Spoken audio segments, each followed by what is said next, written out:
Good morning, everyone. Welcome to Mischief this morning. Wait a minute. That's the name of a tea. So don't get confused. That's not me. I never have mischief. Well, I'm never caught having mischief. Let's put it that way. All right. So mischief is a cliff tea. We've heard the term many times. Cliff tea, Wulong tea. Is there a difference? Yes. So let's define everything right away to start off. Every cliff tea is a Oolong tea. Not every Wulong tea is a cliff tea. So cliff tea is a subcategory of Oolong tea. How do we define that subcategory? It comes from the Wuyi Mountains. And the Wuyi Mountains are in northern Fujian Province. They border Jiangxi Province. Beautiful, beautiful World Heritage Site. Only from that area can you get cliff teas. We had a lady come in here some 4 or 5 months ago who was in Sichuan. This is a Chinese lady, but she grew up quite a bit of her life here. But she was with a, in quotes, tea master in Sichuan and a yoga master. So she was doing yoga. Oh, wait a minute. She was doing Taoism too. Woo! Got that triple combination going. And the tea master said to her, we can make any tea that you wish to. And she said, can we do cliff teas? Yes, we can do cliff teas. So they made tea. And so she believed that she had made a cliff tea in Sichuan. So all of you who know better know exactly why this is false. It's false because of terroir. Is the terroir in Sichuan the same as the terroir in the northern Fujian Wuyi Mountains? Absolutely not. The leaves are a representation of the terroir. Now, this is an important statement because every time you see a tea leaf, it's telling you something. It's telling you something about origin. That something does not lie. Because when you taste the brewed version of it, you'll know right away, oh, yes, this comes from Hangzhou. This is dragon well. Hints of chestnut, just wonderful. Or, oh, this comes from the Wuyi Mountains. It's got that rock rhythm, rock minerality as a baseline. All cliff tea has it, especially if it's from the central part of the Wuyi Mountains. Now, this requires some more definition. And fortunately, we have a set of 3 Wulong teas, so we have plenty of time to go through definitions. And I'll repeat some of these things because some of these things, unless you hear them about 5,000 times, they don't stick. So within the Wuyi Mountains, there's an area of about 7.7 square kilometers that, in quotes, is Zhengyan, Chengyan. What that means is from within the mountain.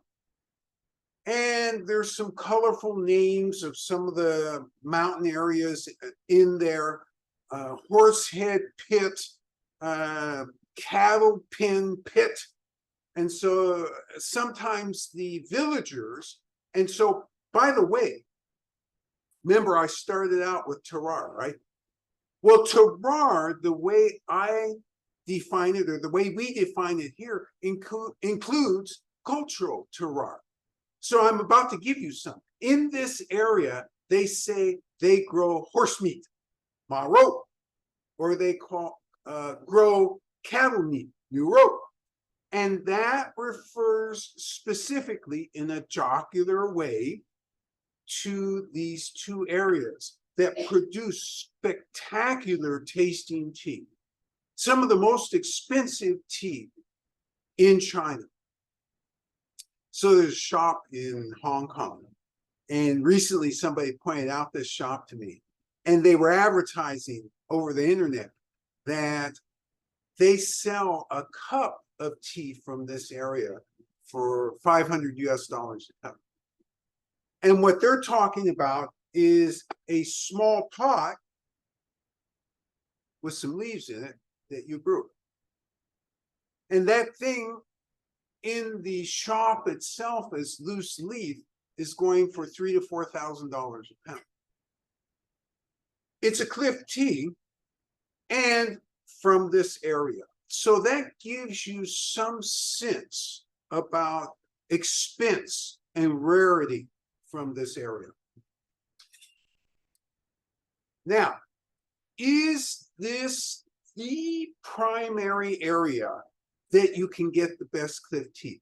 Generally speaking, the answer is yes, but there's one more grade up. And I haven't talked about this much, but today it's time to talk about it.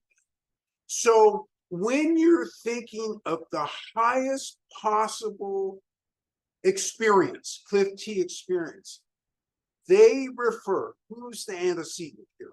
It is people within the Wuyi Mountains refer to tea from particular bushes within this inner part of the mountain. So you got the bush origin within the inner part of the mountain. You got tea leaves from the inner part of the mountain. You have tea leaves that come from, there's a river that runs through the Wuyi Mountains. You have tea leaves from close to that. And then you have you have tea leaves that are called cliff teas that come from outside of the river, beside the Wuyi Mountains. It's outside of the park. The grade of that, of course, is the lowest. And in some cases, you can't even detect the rock in that. That's kind of a fail. So let's go back to this lady that I was talking about who came here, first time comes in, friend brings her in. You know, in the beginning, as usual, when you first come in here, 300 different teas, looking around, oh no, where do I start? Or what do you like? Yeah, I like cliff teas. Cliff teas, just stop right there. And so we're describing it. She says, yeah, I've had cliff tea. Oh, that's good. And where did you have it? Oh, I had it in Sichuan. Oh, that's good.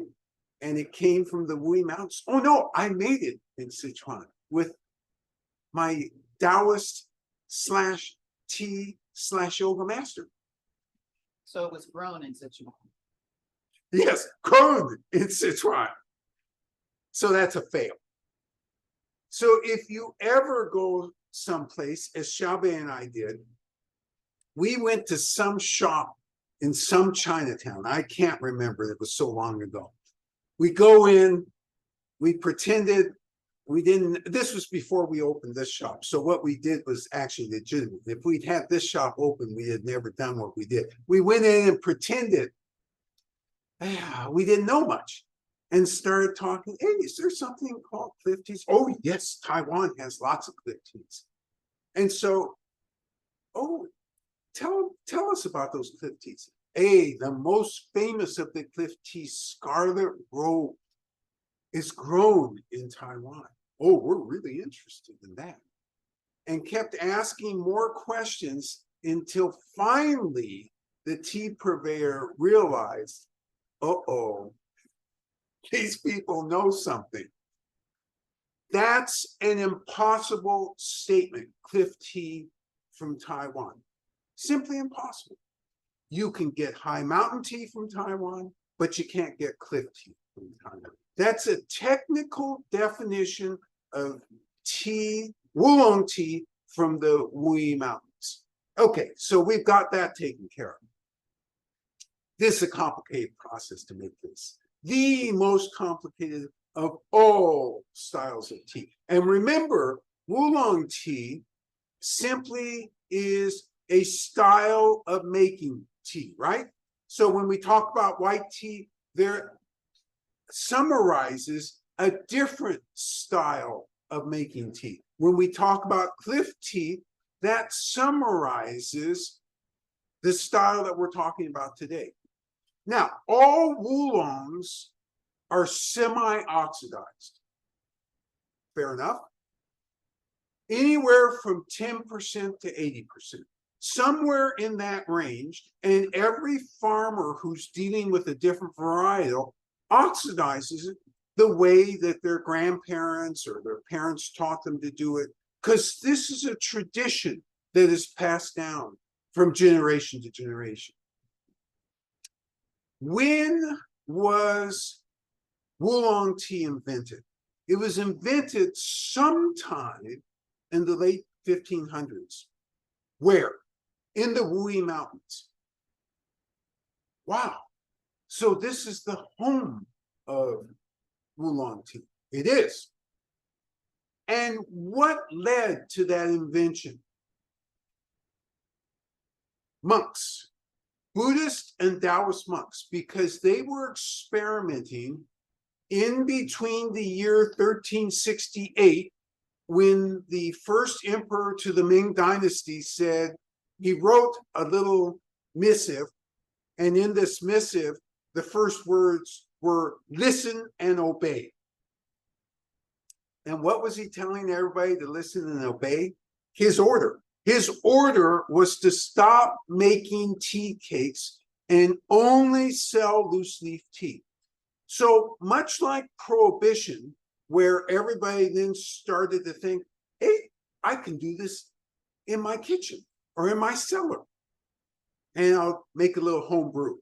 So with the tea itself, you had producers, that's farmers, as well as people who made the tea start to experiment with different modes of making tea. See, prior to 1368, only one type of tea mode, as far as we know, green tea. Everything before 1368 was most likely green tea. We don't have any firm historical evidence to say otherwise, but we've got a ton of evidence to say that's what it was. Certainly, there was no Oolong tea until the late 1500s, early 1600s. So that's when it was first invented. And there's documentary evidence of that. There is evidence of literature. There's poems that are written about that. And so the oxidation, which is a way of processing the tea leaf, brought out, or was a result of their experimentation, and that they there being the Buddhist and Taoist monks, and the fact that everybody in this area, that's the Buddhists, Taoists, and Confucianists, were living in peace, and therefore were able to interact with each other and promote the invention of this style of tea. In the late 1600s, early 1700s, that style moved. Let's see, the Wulong principles moved to southern Fujian, Anxi. And in Anxi, they started to develop a lighter style of not only oxidation, but roasting. Now, that lighter style of roasting took a few centuries to really grab on or really become established. So here is something important to remember. All of these Iron Goddess lights, Dung Ding high mountain tea from Taiwan, they're done in the southern Fujian style. However, that style is really relatively new in the whole history of Oolong. So pre-1960, even those teas were still using that heavier roast that was invented in northern Fujian Province. Okay, let's see how I'm doing. Oh, gosh, I'm still early. I could blather on for a few more minutes before anybody recognizes I'm thirsty. So let me say one or two more things, and then we'll have the tea master demonstrate what this tea is. So the process in northern Fujian province was the most complicated. So everybody goes through pick, right? You have to pick. And we'll go back to that pick in a minute because it's very complicated. Easy to say, yeah, you just go out and pick the tea leaves. Hard to make the right judgment. And the right judgment influences the final result. Second, you got to get it from the tea fields down to wherever you're going to process it. And the faster you get it down, the better. And in some cases, the tea fields are miles away from it. How many miles? 7 to 10 miles away from the actual production place. And so in the old days, all the way up until recently, you had porters run this stuff down the hill. And then when they got tired, which was usually after a mile, it was like the Pony Express. You had porter number 2. You take it and then run a mile. Porter number 3, you take it and run a mile because you needed to get that down to the farm as soon as possible. Why? Because when you pick something, it's separated from the mothership, right? So it is reacting to all the elements around it, including humidity, including the fact that it's shaking when these guys are running. So And what does that do? That causes the leaves to get slightly damaged. And when they get slightly damaged, what happens? Oxidation starts to happen. Oh, that's right. I forgot. That's a big word. I get a chance to use a big word and explain it. Oxidation is chemical reaction of the tea leaf, the places where it's broken up with the outside atmosphere, the oxygen in the atmosphere. And that changes the flavor profile. So they run this down to the production area, they lay it out and wither. That's step number 2. Why do you do that? You got to take that moisture out of the tea leaf. Because if you don't, and you try and roll the leaf or fry the leaf or do any of the processes that they're going to have to do, the leaf falls apart. That's ugly. You've wasted.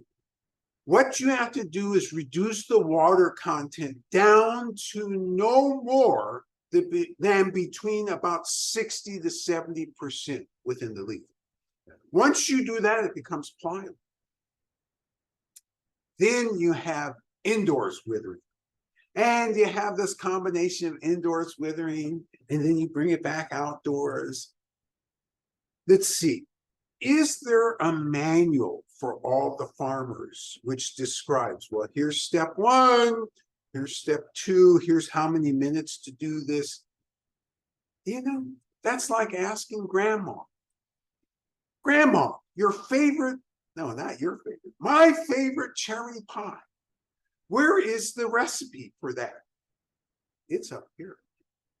Because every condition that the producer and the farmer are facing are elements that they've got to take account of as they're actually maneuvering the tea leaf or working on the tea leaf. So there is a saying, an aphorism in Chinese, something to this effect. 做清看天, 做清看清. Oops, backwards. 看清做清. So what that really means, oh, by the way, you don't have to remember that. That's too many Chinese words strung together. Even I couldn't remember it properly the first time around. What it really means is when you are doing the leaf, what is doing the leaf? That means working with the tea leaf. You first have to pay attention to weather. So when you're withering outdoors, I said, no more than about 60 to 65% moisture left in the leaf, right? And what affects that? Oh, it's foggy today. It's going to take longer. Oh, that sun is hot and high today. It's going to take a shorter amount of time. You got to be paying attention. Then when you do the leaf, you got to pay attention to the leaf. What does that mean? When you're withering indoors, you're looking at the pliability of the leaf as you continue to wither. If it's all curled up, that's a fail. So you've got to get it shaken up so that it's opened up, because you can't maneuver or you can't work with a curled up leaf, right? And in this style, let me put it this way, you can't work with a curled up leaf. So you figure out ways, you don't do it. The farmers figure out ways to get that leaf flattened out again. They shake the leaves. They're having fun shaking these leaves. It always looks like so much fun. And it is always so much fun until they offer me the opportunity to shake the leaves. And of course, because I am who I am, Westerner, that looks easy. I take this bamboo stuff and shake it. Now, when they shake, not even one leaf lands on the ground. When I shake, the majority of leaves are on the ground instead of on that bamboo flat. What are they doing when they shake? They're actually bruising the leaves on purpose.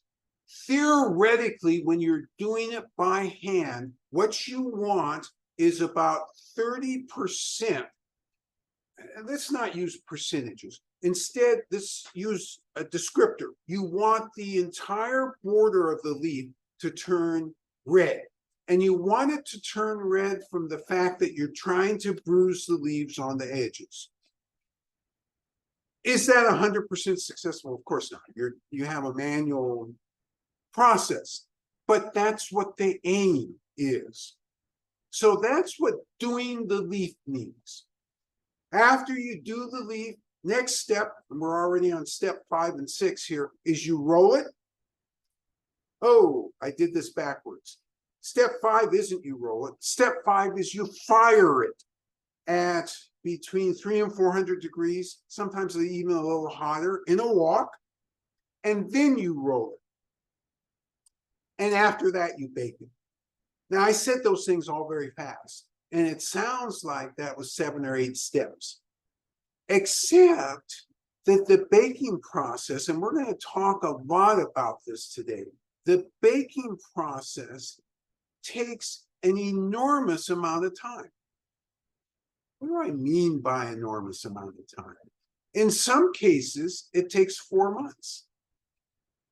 Now, for all of you who do baking at home, I know what the thought is.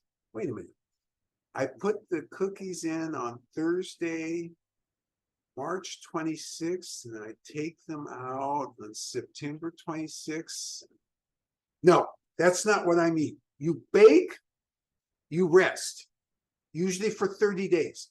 Bake again, more resting. And at each baking stage, you're trying to determine through aroma and look and feel whether the leaf is done, whether it's ready to be sorted and packaged and put away. Because usually it doesn't go to market immediately after it's finished.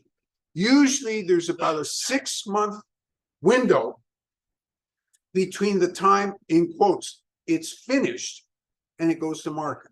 Now, obviously here we get that early, and that's because of how we do business.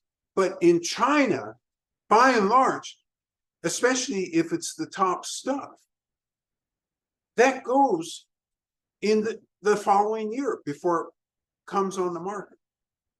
All right, all of you are thirsty now. Tea Master is especially thirsty, and she's looking forward to demonstrating Mischief for you.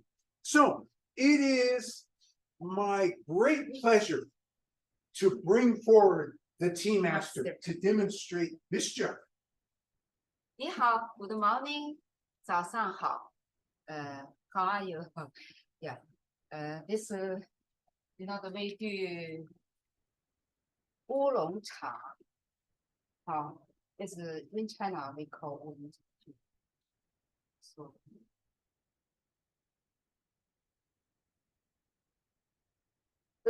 So same, everybody. So Mischief is in bag number 1. He's getting it out. That's 5 grams of tea. Mhm.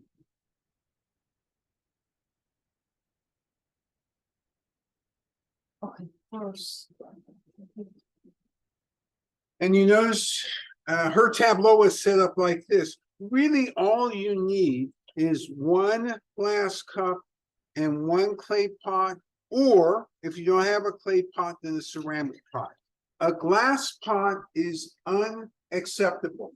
And it's unacceptable because it dissipates heat too fast. So you're not going to get the inherent enjoyment that you get either from a clay vessel, which concentrates heat, or a ceramic vessel, which, though it concentrates at a lower rate.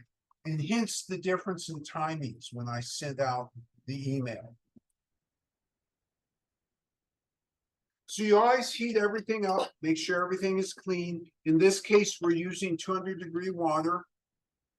Want to make sure that there are no leaves left in a pot from a previous brewing.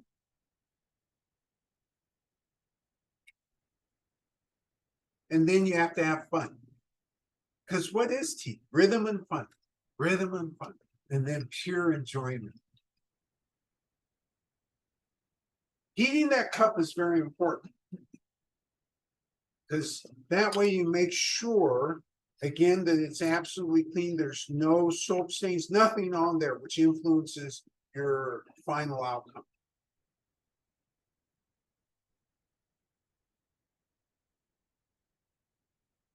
Okay, so the tea master is taking the leaves. She's going to put them into the pot.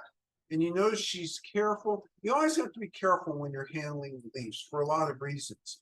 Tea leaves absorb odors better than baking soda. So the result is if you have lotion, shaving, aftershave, or any essential oils on your hand, that's going to end up being a problem because if you touch the leaves with that, they'll absorb it and you'll get false aromas and false flavors.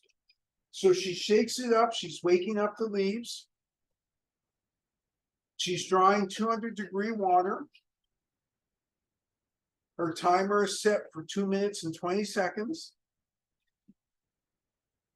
And by the way, all of these have different timings, and it's stuff that we've worked out, or these are equations we've worked out over the years.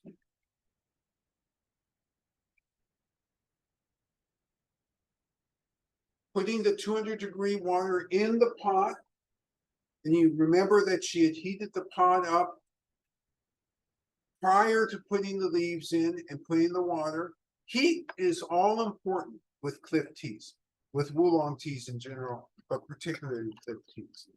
Water is in there, timer is started, and now we're back to the fields. Actually, we're in the production facility. So I said that baking is very important. So as Americans, when we think of baking, we do have some modalities. Is it a convection oven? Is it an oven that when you set it for 325 as a baker, you know, my oven bakes a little hot. Or when you set it for 325, my oven bakes a little cool. These are all things you learn through experience. Chinese tea makers are the same. They learn their varietals through experience, and they pass that information down through the generations. Yes. Question from a participant. What about the agriculture, the old trees? Are they mixed with new plantings? And if so, how long before they are ready for harvest? So great question. This question is about the physical features of the trees or the bushes themselves. So there are no ancient trees, but there are old trees. So let's go back to our definitions.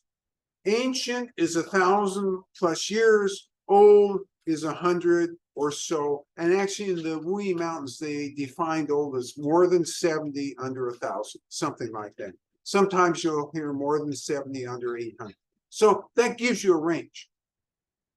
The individual trees that are famous are always picked separately, and a lot of attention from both the farmers and the pickers paid attention to these, because these are the trees, particularly in the inner area, which are going to produce the greatest variety of flavors, and my goodness, the greatest expense.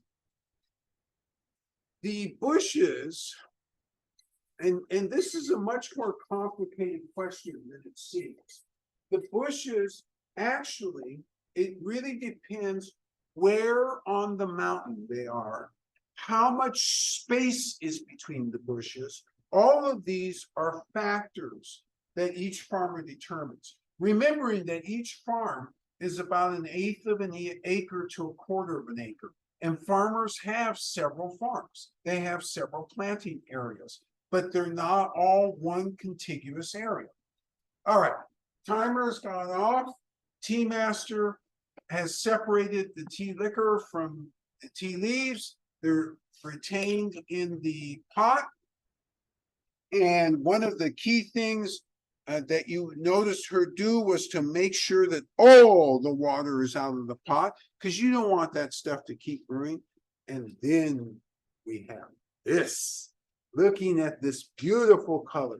Yours should look very similar to this when you do it, which will be in a minute. So here you have this 200-degree liquid that smells really, really interesting. See, I used a bland word because it's up to you to use real words to tell me what it smells like. But this is really interesting. All right. So remembering that this is a 200-degree liquid, we have to take a 200-degree sip. You can't slurp this. You can't blow on it. I mean, physically, you could blow on it if you wanted, but you'd be damaging the totality of the effect. And what you're trying to do is get a full effect. Why? You want to understand several things with cliff teas. There's a so-called rock rhythm. We'll have to get back to that. It's not an objective standard, and we'll talk a lot about what that really refers to. But you've got to make some determination of that, and I'll shortcut it by saying a determination about minerality and about roast. But your first order of business when you take this sip is to enter the quality arena. And what's the quality arena again? It's that idea of getting a feel in the mouth of where the astringency is, getting a feel on the tongue and in the mouth. Is it dense? Is it thin? That is the tea liquid itself. How does it go down? Do you have an aftertaste? And then lastly, energetics. Now you see some people use other words. We don't use those other words, but I'll tell you what they are. Some people talk about cha qi. You know, this is my least favorite term to talk about because cha qi, so the qi of the tea itself, that is so undefinable. What is so definable and something that we can grasp is how's it make us feel? What energy are we feeling? Is it warming? Is it cooling? Is it calming? Does it settle the stomach? These are all things that we can put words to and everybody will understand those words. You use cha chi, and by the way, while I don't use it, I understand what's being referred to. So if in the privacy of your home, you want to use the term cha chi, I have no problem with that. But just from a tea standpoint, I can't say that to you and give you an objective standard. That's the difference between what we're trying to do here and what some people do. Tea does have mystery. There is no question that there's mystery about tea. But for you and I, tea is an object that we have lots we can share about. And it's not as mysterious as some people make it out to be. Some people lead with the mystery. The mystery is at the end for us. We lead with what we can observe, taste, and feel. All right, enough of that. Let me take a 200-degree sip. So this is a careful sip. Let's call it something else, a 200-degree inhalation. So you're going to inhale just the slightest amount, because I guarantee you, if you're sloppy with this, you will burn your taste buds. And for the next week, you'll be cursing me. Why did he allow me to do that?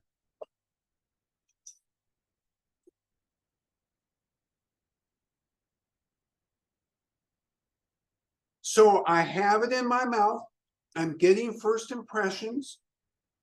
I'm getting a sense of astringency. Remember, we're genomically all different. So we're going to get that astringency in different locations. We will describe it slightly differently, but all of us are likely to get it. I have an aftertaste now. Wow, that was fast. Energetics, I'm still waiting for.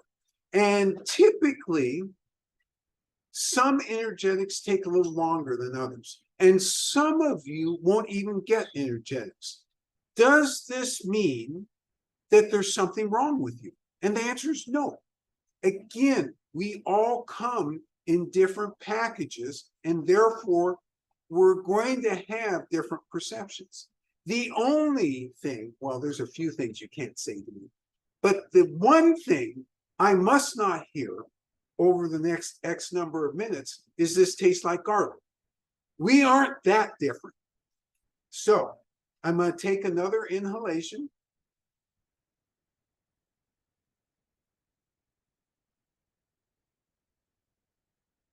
On my second inhalation, what am I doing? I'm confirming my feelings of the first, and I'm starting to think about aroma and taste and flavor.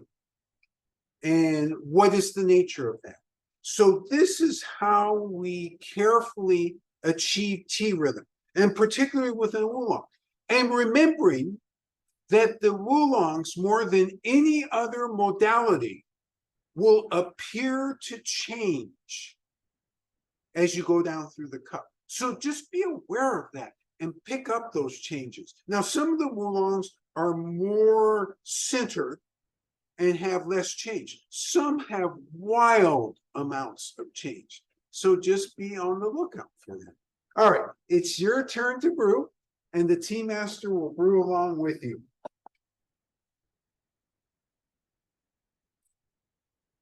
And she's making sure that all the leaves from the previous steeping are all out of that.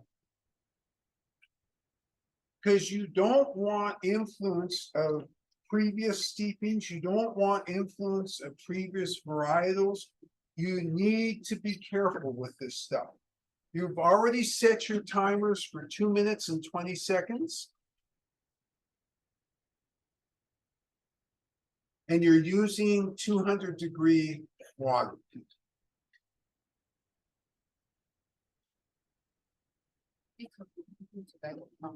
Yeah, and you're doing this together with the tea master.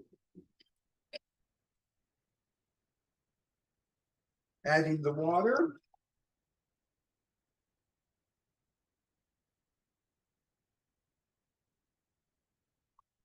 You notice there's not a huge hurry to be doing this. You're doing it in order. There's a rhythm.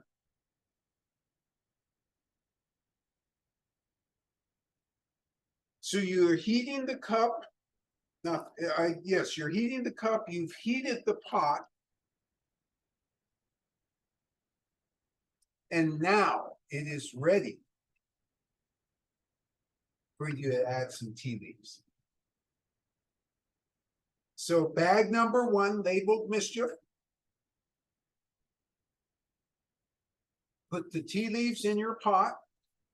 Depending on what sort of brewing vessel you're using, it's either going to be 2.5 or 2 minutes, 20 seconds, or 3.5 minutes. Or for those of you who have those special pots, it'll be 1 minute and 55 seconds or so. So you're drawing your 200-degree water.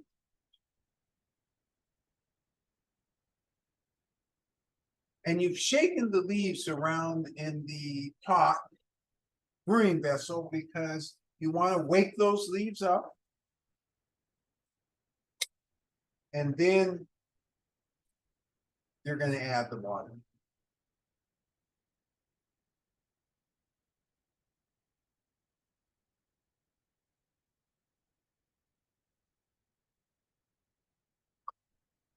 Make sure you have the top on properly and start your timer. So we were talking about baking a minute ago.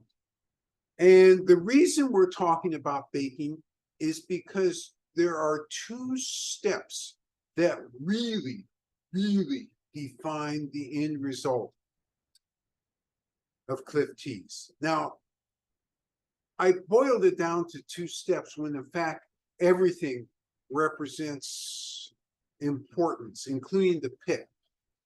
And let's quickly go through that pick so that you understand. This is a bud and 3 leaves. And when you pick, as a picker, you have to make a judgment, because if you waited for every cluster in the bush to be a bud and 3 leaves, the bush would already be exhausted. So you have to look whether it's a bush or a tree, and the expertise of the farmer and the pickers is combined. It's ready.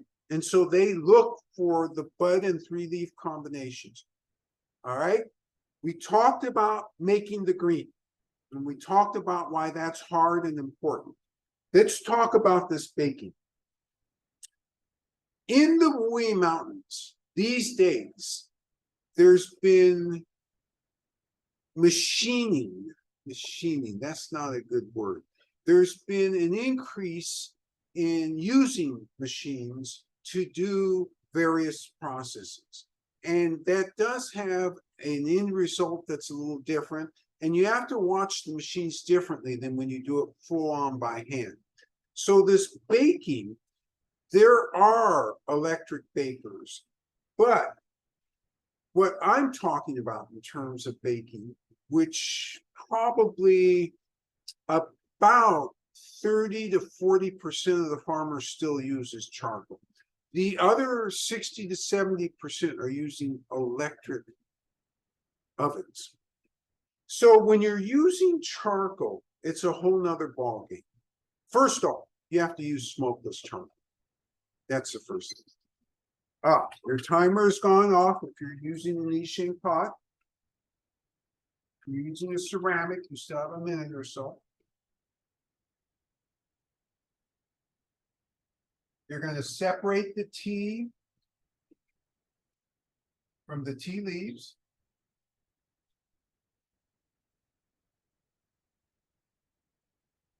And you notice, not in a hurry, just nice and steady rhythm.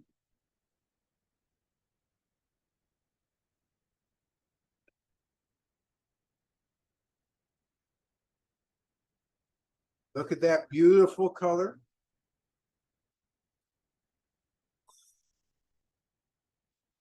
Take a look at that color again. Yours should be about like this. And remember, I defined this as an interesting aroma. You're gonna further define what that aroma is. You're gonna look at these leaves. Probably don't want to dump them out because you probably want a second steeping.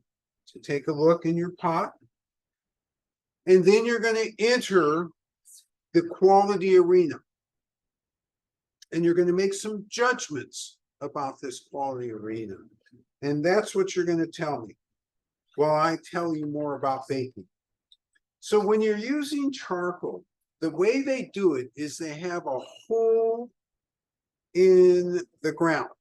Hole, it's usually in a building, there's concrete, there's a hole there, and they start out the process of doing the charcoal by kind of building a square within that hole of the material that they're going to burn. They get it lit, they get the fire going, and then they put more charcoal in the center, and around the edges, they mound it. How long before they start actually doing the process? They are doing this part a full day beforehand because it takes that long. Because some pieces of the charcoal, if they don't catch properly, they remove them, and then in a separate place, they pound them and then will reinsert them because they all need to burn at a uniform rate. Plus, they're creating ashes. What about these ashes? Should we just throw them out in the garden and make some nice compost with these ashes? Oh no. We use these ashes to control the temperature. So we cover, the farmer / producer covers the coal on the day that he or she wants to go ahead and start the processing, the baking process. So every time they bake, when they're using charcoal, they're going through this whole routine. Oh, it gets worse than that. How much? So when you're using an industrial oven, say you've got one of these big fancy ovens at home, and your kids and their friends, so you're going to have 30 or 40 kids over the house, so you can put 3 or 4 layers of cookie sheets in there, and in no time at all, those kids will be satisfied. This is not how this works with these immovable, in the ground charcoal ovens.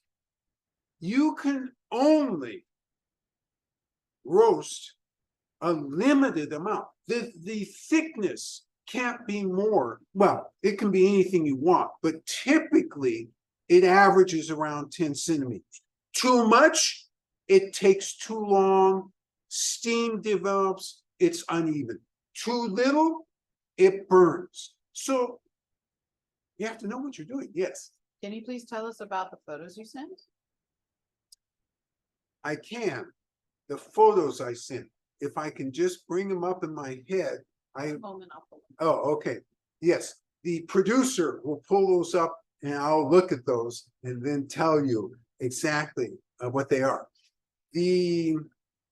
So the point I'm getting to about baking is it's complicated. And it takes people who've had years and years and years of experience to actually understand it. Okay, all right, the photos from left to right. The left one, we're in the farmer's house. He's given us hats so we can go out in the fields. So we walked up into the fields. The fields were about a 30-minute walk up the hill. And remember, this is a 30-minute western walk. If it had been the pickers themselves, it would have been a 10-minute walk up that hill. They had gotten to their place and started to pick. Picture number 2, to the right of that, is the surroundings where we picked. Now, in that area, the thing that I was struck by, and what I was struck by in all the picking areas in Fujian, especially in the Wuyi Mountains, there's this huge diversity of insects.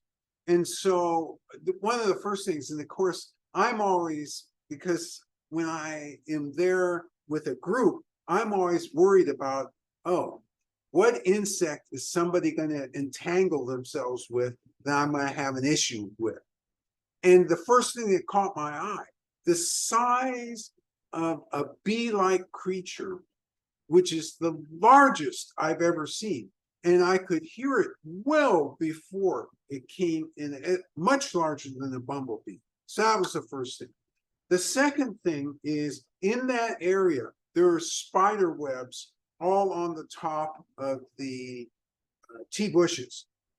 Is that a good thing or is that a bad thing? Well, from your perspective, sitting at home and going through tea rhythm and enjoying this tea, that's a great thing. From the perspective of people picking, especially if it's a group we have with us, I'm worried because I'm looking, wow, lots of spiders there. I hope they're careful.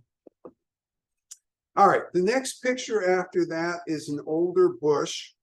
And so that's picture number 3, just to give you a sense, and that's a different varietal, a completely different varietal. And we wanted to show you that one because it almost grows into a small tree. It's about 8 or 9 feet high, and it's just a different varietal. The last picture is why we talk about cliff tea, rock rhythm.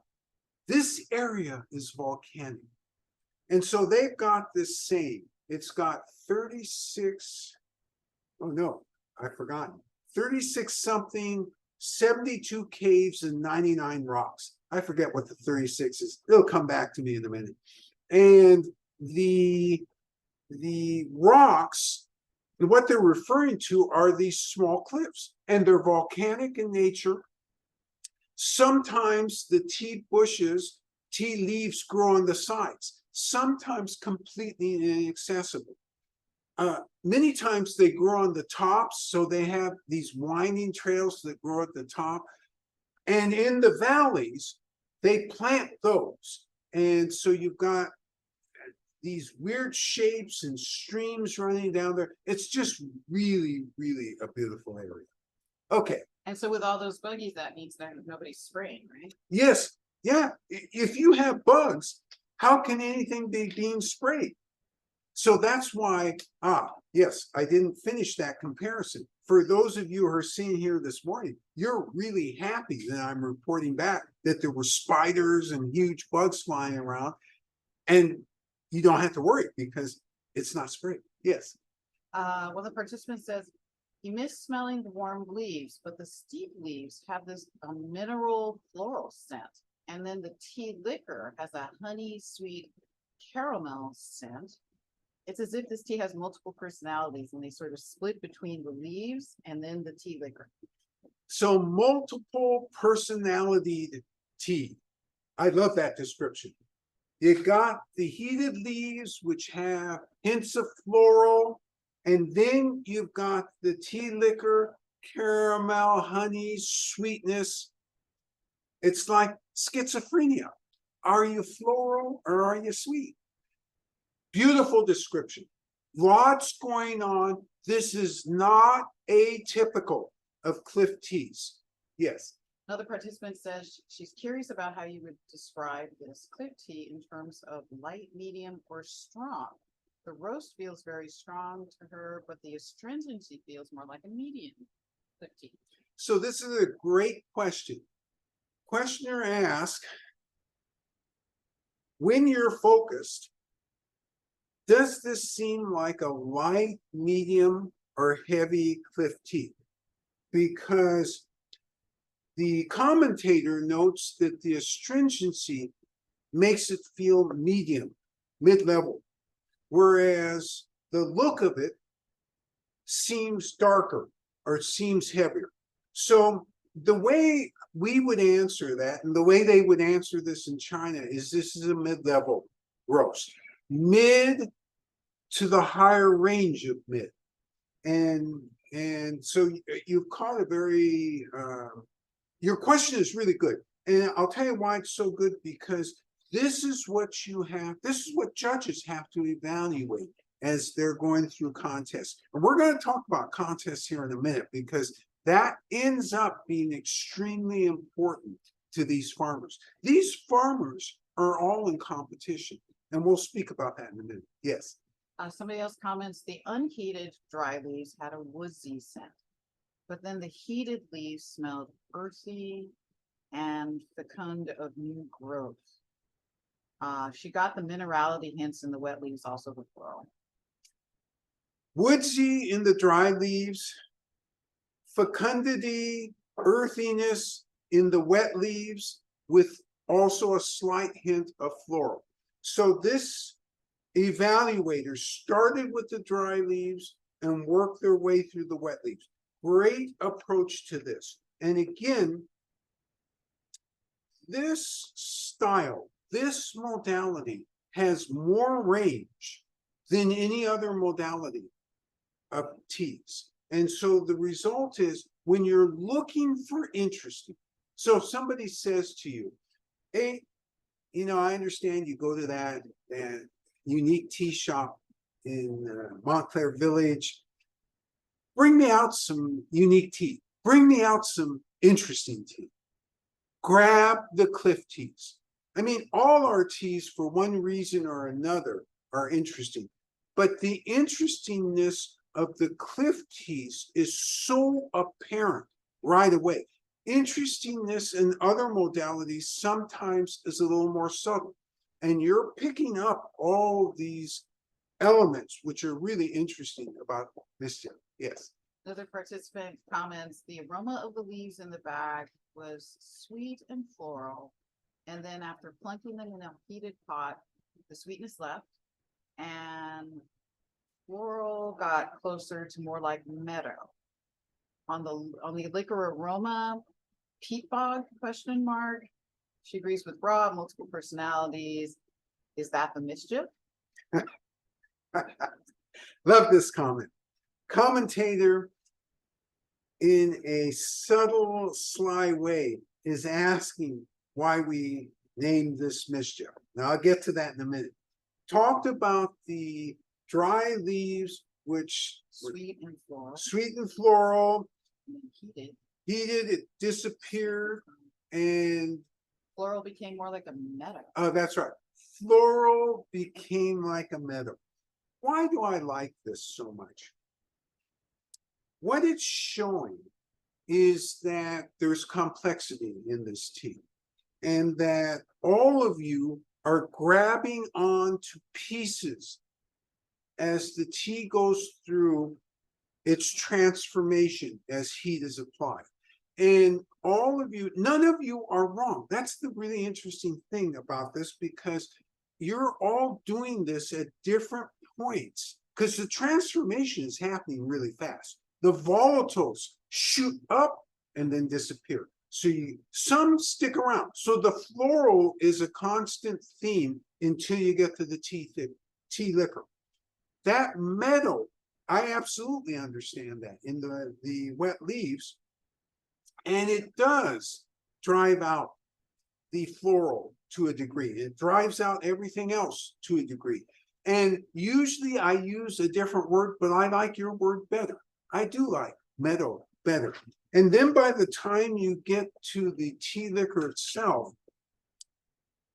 bog, I don't exactly understand the implications. Usually that to me is a value-laden word. And so I'm afraid to comment on that, except insofar as it's great because you're noticing a change from dry to wet to tea liquor. Great catch on that.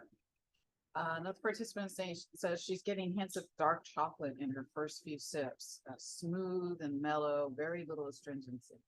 Dark chocolate, smooth and mellow, sorry. In the first few sips, very little astringency. Love this comment.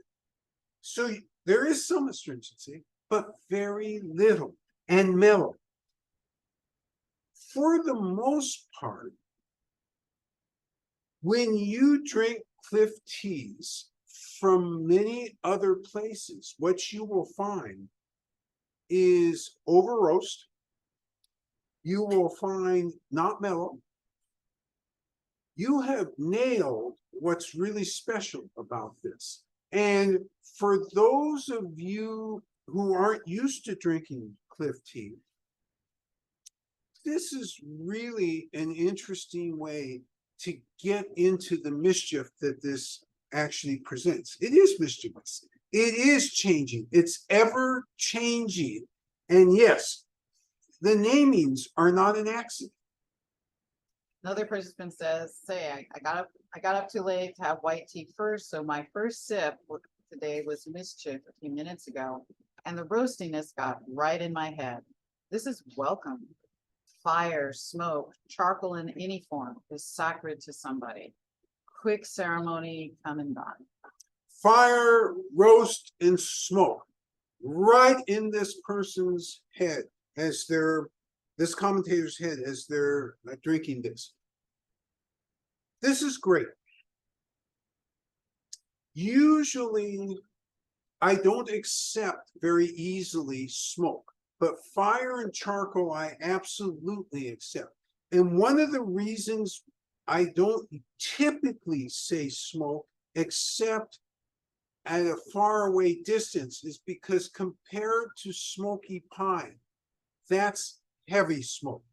Any smoke in here is implied smoke. So if that's what you mean, everything is right on the money with this. And again, that's the mischievous nature of this tea. We've heard floral, we've heard meadow, we've heard honey, we've heard sweetness, charcoal, fire, and chocolate. By the way, I get that chocolate. I instantly get that chocolate. We've heard all of these things. What is this thing? And I'm not sure what that smoke was really directed in that context of the sentence, really add a smokiness and flavor so much as the commenting on process and sensibility that comes through the tea from fire, smoke, charcoal in any form, as sort of a sacrament. Okay. Speaking to a larger sense of the sacred. I love that now that it's clarified. The smokiness, charcoal and fire was really referencing as a processing modality, kind of the sacrament of the process of creating this. Brilliant comment. Now I'm totally on board. Another participant says she's getting increasing astringency, but satisfying swallow. Lovely to the core. Increasing astringency, satisfying swallow, lovely to the core. And I love the lovely to the core. You know why? Because that's an energetic. That's a direct energetic. And sometimes we forget that that type of commentary is an energetic. So love the fact that you made that. Yes. Somebody else comments, this is very smooth on the tongue. It's like my tongue is coated in caramel, and that counters any astringency. Smooth on the tongue that counters astringency, almost like the tea master snuck in caramel and coated which coats the tongue. By the way, I can assure you, because my eyes were on her the whole time, she didn't sneak any caramel. Another participant says, this is smooth. There's a smooth and almost juicy mouthfeel with a building astringency. The roast is pleasant and it fills my mouth. Do we sense a hint of stone fruit, ? Beyond the roast? Smooth, juicy mouthfeel. Love the fact that you picked up juicy. Chinese are all over that. They would also call this juicy. I love the fact that you're out there playing with potential of stone fruit. So you must be probably thinking that I can almost taste a relationship to amber orchid. And you can't. It's far away, but there is that subtle hint in there, particularly as it cools down. And this is cooling down. So there's other things happening.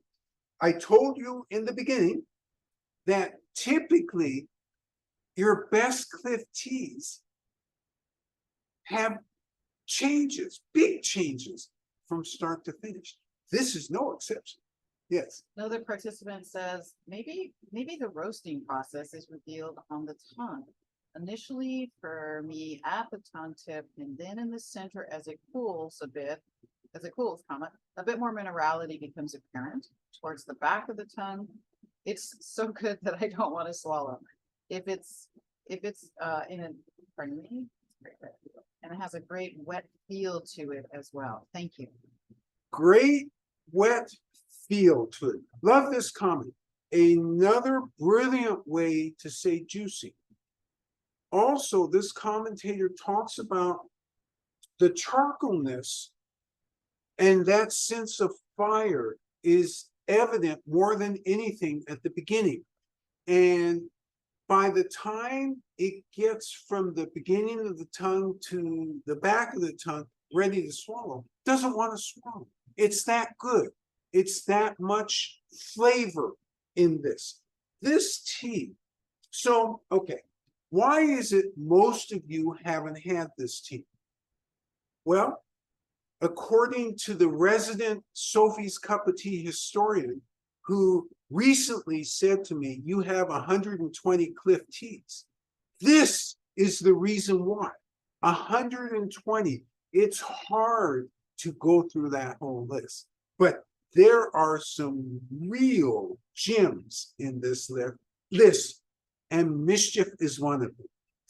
Another participant says, halfway down the cup, he's feeling relaxed and protected in such a way that he can face the barbarians and they will leave the battlefield disappointed without him raising a weapon.